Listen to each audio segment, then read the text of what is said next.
என் சகோதரனை போல் நடத்துறதும் ரொம்ப முக்கியமான ஒரு ஆளாக இருக்கிறதும். ஆனால் 2 பேரும் ஒன்றும் எப்போயாவது தோணுச்சுன்னா ஃபோன் பண்ணி பேசுவேன்.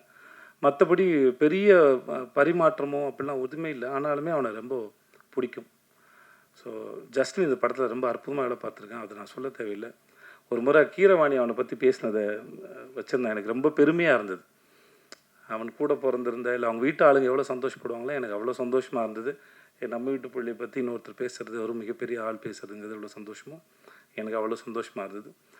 ஜஸ்டினோட ஒர்க் வந்து இந்த படத்தில் மிக பிரமாதம். ரொம்ப அழகாக பண்ணி கொடுத்துருக்கான். ரொம்ப நன்றி ஜஸ்டின். அப்புறம் அவினாஷ் சார் பார்க்குறது தான் கரடு முண்டா இருப்பாப்புல. நம்ம குழந்தைங்களுக்கு வாங்கி கொடுத்த கரடி பொம்மை மாதிரி அந்த ரொம்ப சாஃப்ட்டு. எப்படி இந்த குழந்தை இத்தனை வருஷமாக இந்த உலகத்தில் கரெக்டாகவும் வளர்ந்துச்சுன்னு எனக்கே தெரியல. But really is very cute. அந்த எப்படி சொல்கிறேன்னு தெரில. வயசில் பெரியவர்னால மரியாதை பேச வேண்டியதாக இருக்குது. இல்லாட்டி தம்பி என்னப்பா சாப்பிட்டியா அப்படின்னு தான் கேட்கணும். Is such a cute. எப்படி சொல்கிறேன்னு தெரியல. அவர் பேசும்போது கவனிச்சிருப்பீங்க, ஒரு மாதிரி ரொம்ப எக்ஸைட்டடாக அப்படியே ஒரு மாதிரி இருந்திருப்பாப்புல. ஆள் தான் கொஞ்சம் ஜிம்முக்கெல்லாம் போய் அந்த பாடி டைட்டாக இருக்கும். மைண்ட் வந்து ரொம்ப சாஃப்ட். இந்த ஸ்மைலி பால் மாதிரி இருக்கும் அவரோட மைண்ட் எனக்கு தெரிஞ்ச வரைக்கும். அப்புறம் மிஸ்டர் இந்த ரொமான்டிக் வில்லன் சந்தேகமாகவே இருக்கும். இவர் குட்டா பேடானே தெரில. இன்ன வரைக்கும் எனக்கு கண்டுபிடிக்க முடியல. நடுவுலேயே இருக்கிறீங்க என்னன்னு தெரியல. குட்டா பேடா எனக்கு தெரியாது. இவர் கூட எத்தனை வருஷம் பழங்காலும் கண்டுபிடிக்க முடியாது போல. சில பேரை பிடிக்கும், சில பேர் பிடிக்காதுல்ல, சில பேர் புரியாது. அந்த மாதிரி ஆள் தான் எனக்கு. என்னமோ தெரியல, ஏதோ பேசிட்டு இருக்கும்போது எனக்கு தோணுச்சு அவருக்கு. I don't know, sometimes I feel. அதனால சொன்னேன், சார் ஏதோ உங்களுக்கு நல்ல நேரம் ஆரம்பிச்சு சார் அப்படின்னு தோணுன்னு சொன்னேன். சரி, ரொம்ப நேரம் பேசிட்டு இருந்தபோது ஏதோ இதில் வந்துச்சு. ஒரு சில சமயம் காலம் சில பாடங்களெல்லாம் எடுத்து முடித்ததுக்கப்புறம் அதெல்லாம் உட்காந்து யாராவது அனலைஸ் பண்ணி பார்க்கும்போது, அனலைஸ் பண்ணாங்கன்னா அதை அடுத்த கட்டத்துக்கு நகர்ந்து போவாங்க அப்படின்னு நம்புவேன். இப்போ ரீசெண்டாக ரூமி அவர்களுடைய கவிதை ஒன்று படிக்கும்போது அதில் இருந்தது. எனக்கு கவிதையெல்லாம் முழுசாக ஞாபகத்தில் இருக்காது படித்தது. பட் அந்த எசன்ஸ் மட்டும் தான் இருக்கும்.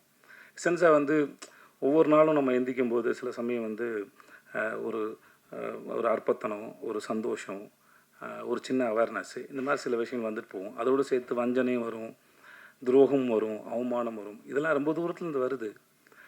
அது ஒவ்வொரு முறையும் நம்மளை வந்து சேரும்போது அதை ஒழுங்காக பராமரித்து பத்திரமா பாதுகாத்து, ஒரு விருந்தினர் போல பாதுகாத்து அவர் பத்திரமா அனுப்பி வைங்க. ஏன்னா அது நம்மளை அடுத்த கட்டத்துக்கு நகர்த்தி போகிறதுக்கு அது வந்துட்டு போகுது, மிக முக்கியமானவங்க அப்படின்னு அந்த கவிதை பேசும். அந்த மாதிரி தம் வாழ்க்கையில் ஏற்பட்ட அனுபவங்களை உட்காந்து அழகாக பேசி அலசி ஆராய்ஞ்சு வழி அனுப்பின ஒரு ஆள்னு நினைக்கிறேன் அவர். அதனால் அவருக்கு நல்ல நேரம் இருக்குன்னு நான் நம்பினேன். அதை வச்சு தான் சொல்லியிருப்பேன்னு நினைக்கிறேன். ஸோ அதனால் இட்ஸ் மனசில் வந்து சார் சொன்னேன். சார் உட்காருங்க சார். ஆனால் மிஸ்கின் சாருக்கு செல்லமாக வச்ச பேர் இந்த டெஸ்டோஸ்டரோன் ட்ரீ, அதையும் மனசில் வச்சுக்கோங்க. அவர் அதெல்லாம் கூப்பிட்றத விரும்புவாப்பில். இது கைத்தட்டி ரசிக்கிறது வந்து அவருக்குள்ளே இருக்க அந்த சின்ன பையன் வந்து ரொம்ப இல்லை சார், அவர் ஹை இன் ரொமான்ஸ் அப்படின்னு சொல்கிறாங்க சார். ரொம்ப ரொமான்டிக் ஃபீல். அவருக்கு தான் வயசே ஆகாது. இந்த மார்க்கண்டேன் மாதிரி சார் அவர். ஓகே. அப்புறம் ஆர்ட் டைரக்டர் சார்,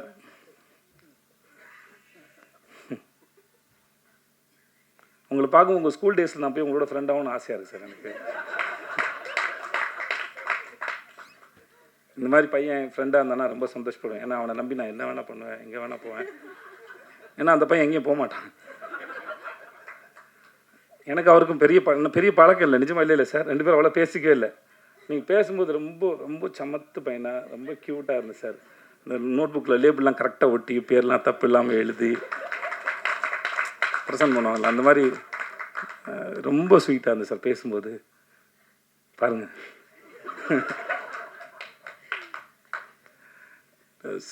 நிஜமாகவே ரொம்ப ரொம்ப சார். நான் சொல்லி முடிச்சப்போ உங்கள் மூஞ்சை பார்த்து யோசிச்சிருக்கிறேன் சார். தெரிஞ்ச பையனா சார்? தெரியாது. ரொம்ப நன்றி சார் உங்களோட ஒர்க்கு. சப்னா வந்து இதுக்கு முன்னாடி வந்து சப்னா ரைட்? ஓகே. என் கூட மாஸ்டர் ஷெஃப் ஒர்க் பண்ணாங்க. ரொம்ப அற்புதமான டிசைனர். இந்த படத்துக்கு ரொம்ப பிரமாதமாக பண்ணி கொடுத்துருங்க. சில ட்ரெஸ் போடும்போது நானே வந்து சப்னா திட்டிருக்கேன். இதெல்லாம் என்னோட இதுவே கிடையாது சப்னா, என்னை ஏன் டார்ச்சர் பண்ணுறலாம் கேட்டிருக்கேன் நான். ஸோ இன்றைக்கி ஸ்க்ரீனில் பார்க்கும்போது நல்லா இருக்குது. ரொம்ப thanks Sapna, thanks so much. அப்புறம் எங்கள் கேமராமேன் ருக்மிணி, ஐயோ சாரி மறந்துட்டு போகிறேன். ருக்மிணி வந்து வெள்ளை பேப்பரா இல்லை புரியாத புக்கானே தெரியாது, எதுவுமே கண்டுபிடிக்க முடியாது ருக்மிணியோட எக்ஸ்ப்ரெஷன்லேருந்து. But such a sensible artist. தன்னோட சீன் என்ன, தன்னோட வேலை என்ன, அதை எப்படி பண்ணணும், அதை ரொம்ப ஆழமாக புரிஞ்சுக்கிட்டு சின்சியராக பண்ணக்கூடிய ஆர்டிஸ்ட். அதாவது எந்த அளவுக்கு சின்சியர்னால், நம்ம போகிற லொக்கேஷன் எது, அந்த ஊர் எப்படின்லாம் படிச்சுட்டு வந்துடுவாங்க. அந்த அளவுக்கு ரொம்ப ரொம்ப சின்சியரான ஒரு ஆர்டிஸ்ட். நான் கூட சொன்னேன் பாருங்கள், ப்ரொமோஷன் வீடியோவே எந்த மாதிரி மூடில் இருக்குன்னு தெரிவி கேட்டுக்கணும். இல்லை ஒரு நாள் ஏதோ ஒரு ஷூட் பண்ணும்போது நான் திவ்யா அந்த ஒரு காரில் போயிட்டு இருந்தேன் சார். நானும் திவ்யா ருக்மிணி வந்து காரில் போகிற மாதிரி ஷார்ட் அது. அப்போ தான் சொன்னாங்க அந்த ஊர் என்ன, பிஃபோர் இண்டிபெண்டன்ஸ் அது எப்படி இருந்தது, மலேசியாவோட இண்டிபெண்டன்ஸு, பிரிட்டிஷ் இருக்கும்போது எப்படி இருந்தது, இதெல்லாம் இவ்வளோ படிச்சு என்னம்மா வந்தீங்க அப்படின்னு கேட்டேன். இல்லை சார் இந்த ஊருக்கு வரனால இந்த ஊரை பற்றி தெரிஞ்சுட்டு வந்தேன் சார் அப்படின்னாங்க. எனக்கு ரொம்ப ஆச்சரியமாக இருந்தது. இதெல்லாம் தெரியாமல் கூட வாங்கலாம், ஜாலியாக தான் இருக்கும் வந்து எல்லா விஷயத்தையும் முன்னாடியே தெரிஞ்சுக்கிறது. இப்போ ஒரு வாரம் கழிச்சு நடக்க போகிறது என்ன, ஒரு மணி நேரம் கழிச்சு நடக்க போகிறது என்ன, இல்லையோ ஏதோ ஒரு விஷயத்தை தெரிஞ்சுட்டான். தப்புன்னு சொல்ல வரல, அது ரொம்ப சிறந்த விஷயம்.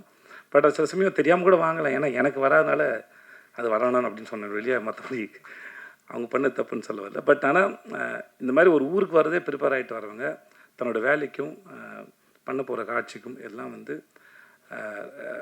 நிறைய ப்ரிப்பேர் பண்ணிட்டு வந்தாலும் அது அடாப்டபுளாகவும் இருப்பாங்க, புரிஞ்சுப்பாங்க. இல்லை நான் ப்ரிப்பேர் பண்ணிட்டு வந்துட்டேன், நான் படிச்சுட்டு வந்துட்டேன், இதைத்தான் நடிப்பேன் அப்படின்லாம் அடம் பிடிக்கிற ஆள் இல்லை. Wonderful artist. Thank you so much Ragumani, thank you. I think எல்லாரையும் சொல்லிட்டேன்னு நினைக்கிறேன் இல்லையா? திவ்யா ஒரு ஆக்டர், திவ்யான்னு ஒரு ஆக்டர் நடிச்சிருக்காங்க. அவங்க ஏற்கனவே வந்து காத்தோல் 2 கால் நடிச்சிருக்காங்க. யோகி பாபு, ஆக்சுவலாக சொல்லப்போனால் இந்த படத்தில் இன்னொரு ஹீரோ வந்து அந்த ஆள் தான். யோகி பாபு தான் இந்த படத்தோட இன்னொரு ஹீரோன்னு சொல்லலாம். நான்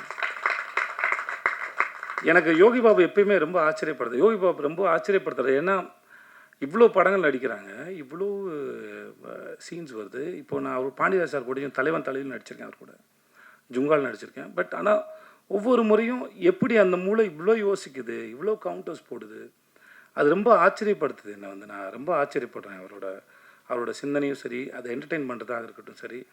அங்கே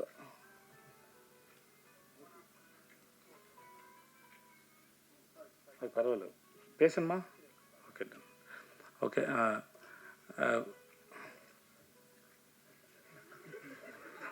சரி, அவர் பண்ணலாம், அவர் தான் எங்கள் பிஆர் யுவராஜ், அவர் பண்ணலாம். அது அதனால் அது எதுவும் பிரச்சனை இல்லை. எனக்கு யோகி பாபு எப்பயுமே ரொம்ப ஆச்சரியப்படுத்துவார். அவரோட ஒர்க் பண்ணும்போது நான் இத்தனை படம் ஒர்க் பண்ணியிருக்கேன். அவரோட டைமிங்கு சில சமயம் வந்து அங்கே இருக்கட்டும், டப்பிங்கில் ஒன்று போடுவார். நானே டப்பிங் பேசி முடிச்சுட்டு சொன்னேன் நான், சார் நான் சிலது இம்ப்ரூவைஸ் பண்ணியிருந்தேன்னா சார் திருப்பி வந்து அவரை கூப்பிட்டு அவரோட படம் போட்டு காமிச்சு திரும்பி பண்ண சொல்லுங்கள் சார், அவர் திடீர்னு எதாவது போடுவார் சார் இந்த மனுஷன்னு. ஸோ நிறைய இடத்துல அவரோட இம்ப்ரூவைஸ் பண்ணது, சில சமயம் நடிக்க முடியாமல் நானே சீனில் சிரிச்சிருக்கேன். அவரோட எக்ஸ்ப்ரெஷனாக இருக்கட்டும், ஹீ இஸ் ரியலி ரொம்ப டேலண்டடான ஒரு மனுஷன்.